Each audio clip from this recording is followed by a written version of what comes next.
지금 이 순간에도 수천 대의 트럭이 국경에 멈춰서서 썩어가고 있다면 믿어지시나요? 한때는 형제 국가라고 불렸던 아프가니스탄과 파키스탄이 이제는 총칼 대신 경제라는 무기를 들고 서로의 목을 조르는 상황에 직면해 있습니다. 단순히 물건을 사고 파는 문제가 아니라 국가의 생존이 걸린 이 치열한 경제 전쟁이 왜 일어났는지, 그리고 우리 삶과는 동떨어진 저 먼 나라의 이야기가 왜 전 세계 경제에 파장을 일으키고 있는지 지금부터 아주 쉽게 풀어드리겠습니다. 이 전쟁의 뿌리를 이해하려면 시간을 130년 전으로 돌려야 합니다. 1893년 당시 이 지역을 지배하던 영국은 아프가니스탄과 인도 사이의 경계선을 대충 그어버렸습니다. 이것이 바로 듀랜드 라인입니다. 그런데 이 선이 정말 고약합니다. 산맥이나 강을 기준으로 그은 게 아니라 지도 위에 자를 대고 찍 그어버린 수준이라 한 민족인 파슈툰족의 거주지를 정확히 반토막 냈습니다. 아침 먹고 옆집 친척네 가려면 국경을 넘어야 하는 코미디 같은 상황이 벌어진 겁니다. 아프가니스탄은 단 한 번도 이 국경선을 인정한 적이 없습니다. 우리 땅을 영국이 마음대로 쪼개서 파키스탄에 줬다고 생각하거든요. 반면 1947년 영국으로부터 독립하며 이 땅을 물려받은 파키스탄 입장에서는 여기가 엄연한 우리 영토라고 주장합니다. 이 태생적인 불신이 오늘날 경제전쟁의 가장 깊은 뿌리입니다. 첫 단추부터 잘못 끼워진 형제였던 셈입니다. 그럼에도 불구하고 두 나라는 수십 년간 미운 정 고운 정 다들며 살아왔습니다. 1979년 소련이 아프가니스탄을 침공했을 때 파키스탄은 수백만 명의 아프가니스탄 피난민을 받아줬습니다. 당시 파키스탄은 이들을 형제라 부르며 빵을 나눠 먹었습니다. 이때 형성된 경제 네트워크가 어마어마합니다. 파키스탄 시장의 상권 절반을 아프가니스탄 사람들이 잡았을 정도니까요. 하지만 이 아름다운 우정 뒤에는 검은 그림자가 있었습니다. 파키스탄은 아프가니스탄을 자기들의 앞마당처럼 관리하고 싶어 했습니다. 인도라는 거대한 강대국과 싸우려면 뒤쪽인 아프가니스탄이 확실한 내 편이어야 했거든요. 그래서 파키스탄 정보국은 아프가니스탄 내의 특정 세력을 지원하며 정치에 깊숙이 개입했습니다. 겉으로는 도와주는 척하면서 속으로는 내 입맛에 맞는 정부를 세우려고 조종한 겁니다. 이 과정에서 아프가니스탄 사람들의 자존심은 갈기갈기 찢겼습니다. 시간이 흘러 2021년 미군이 철수하고 탈레반이 다시 아프가니스탄 정권을 잡았습니다. 파키스탄은 처음에 쾌제를 불렀습니다. 드디어 우리 말을 잘 듣는 형제가 돌아왔다고 생각했죠. 하지만 오산이었습니다. 정권을 잡은 탈레반은 더 이상 파키스탄의 꼭두각시가 되길 거부했습니다. 오히려 파키스탄 내부에 있는 반정부 무장단체들을 은밀히 돕기 시작했습니다. 너희가 우리 정치에 간섭했지? 우리도 너희 나라 흔들어 줄게라는 식의 복수가 시작된 겁니다. 화가 머리끝까지 난 파키스탄이 꺼내든 무기가 바로 국경 폐쇄입니다. 아프가니스탄은 바다가 없는 내륙 국가입니다. 사방이 산으로 막힌 거대한 감옥 같은 곳이죠.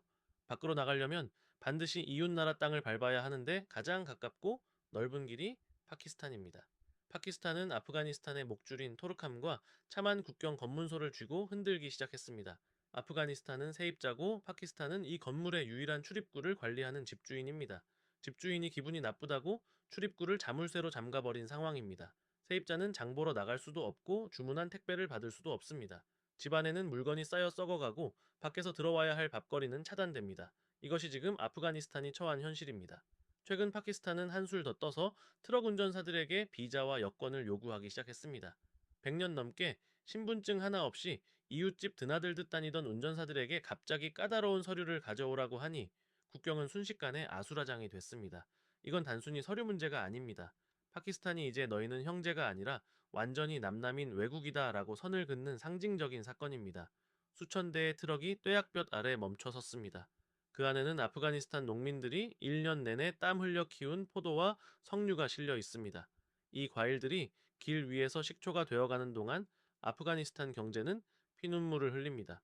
파키스탄이 이렇게 강경한 건 자기들도 죽을 맛이기 때문입니다. 파키스탄 내에서 테러가 빈번해지자 국민들의 분노가 폭발했고 정부는 그 화살을 아프가니스탄으로 돌려야 했습니다. 너희가 테러범들을 숨겨주니까 우리가 국경을 닫는 거야 라고 정당성을 부여한 거죠. 경제적 압박을 통해 아프가니스탄 정부의 항복을 받아내려는 벼랑 끝 전술입니다. 여기서 더 충격적인 건 이 싸움이 이제 말싸움을 넘어 실제 총칼이 오가는 전쟁으로 번졌다는 점입니다. 2026년 들어 파키스탄은 아프간 영토를 직접 공습했고 탈레반은 이에 맞서 국경 초소를 점령하겠다며 총격전을 벌이고 있습니다. 경제적 손실도 어마어마합니다. 파키스탄 상인들은 매달 2,300억 원이 넘는 돈을 허공에 날리고 있어요. 아프간의 포도가 길 위에서 썩어 문드러지는 동안 파키스탄의 시멘트 공장들은 물건을 사줄 사람이 없어 줄줄이 문을 닫고 있습니다. 하지만 아프가니스탄도 호락호락하지 않습니다. 그들은 이제 파키스탄을 통하지 않는 새로운 길을 뚫고 있습니다. 이른바 탈파키스탄 전략입니다.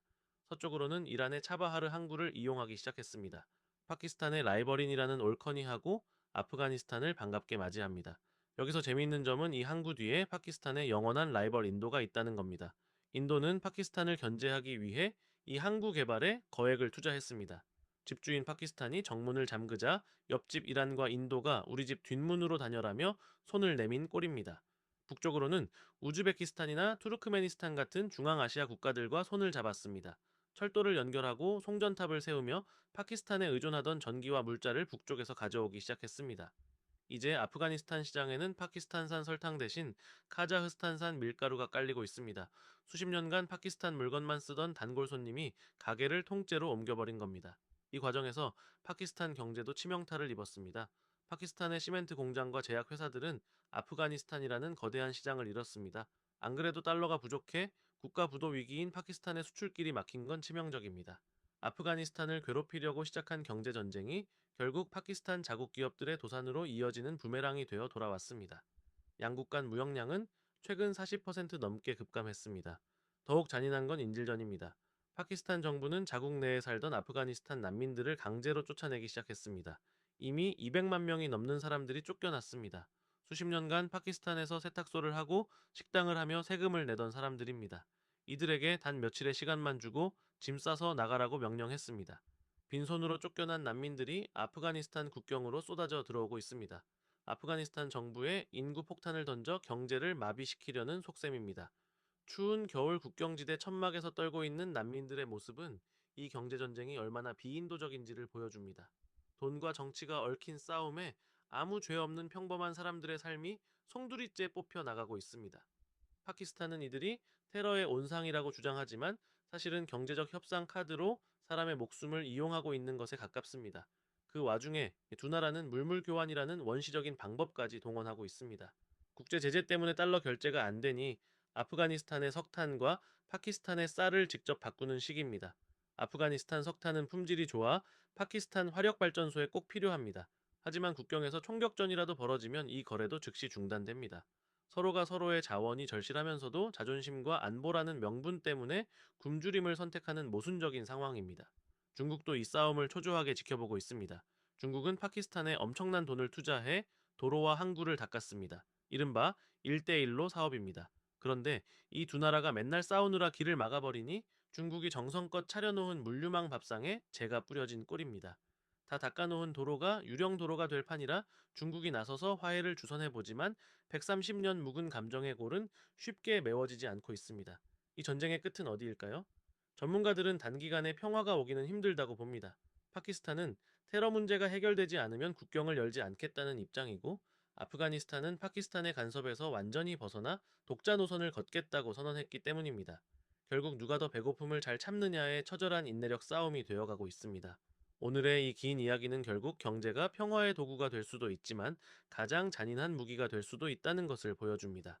국경을 맞댄 이웃이 서로의 목줄을 죄는 광경은 우리에게도 시사하는 바가 큽니다. 자원이 부족하고 수출로 먹고 사는 나라들에게 공급망이 끊긴다는 것이 얼마나 공포스러운 일인지 다시 한번 생각해 보게 됩니다. 아프가니스탄과 파키스탄의 복잡한 역사와 현재의 경제 갈등이 이제 조금 정리가 되시나요? 지구 반대편의 이야기 같지만 이 지역의 불안정은 국제 유가나 곡물 가격, 그리고 테러 위험 등 전 세계 경제에 직간접적인 영향을 미칩니다. 우리가 이들의 싸움을 계속 주시해야 하는 이유입니다. 오늘 내용이 유익하고 흥미로우셨다면 구독과 좋아요 부탁드립니다. 여러분의 클릭 한 번이 더 깊이 있고 재미있는 경제 이야기를 발굴하는 데 정말 큰 힘이 됩니다. 시청해주셔서 감사합니다.